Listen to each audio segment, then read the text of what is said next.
एक फकीर ने मालदार आदमी से कहा, अगर मुझे तुम्हारे घर में मौत आ जाए तो तुम मेरे साथ क्या सलूक करोगे?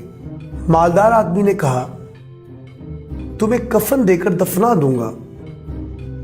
फकीर बोला, अभी मैं जिंदा हूं, मुझे पहनने के लिए कपड़े दे दो और जब मर जाऊं तो बगैर कफन के मुझे दफना देना।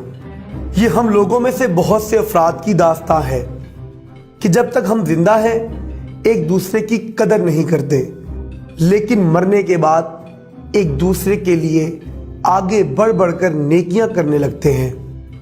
अगर कदर करना है तो जिंदगी में करो।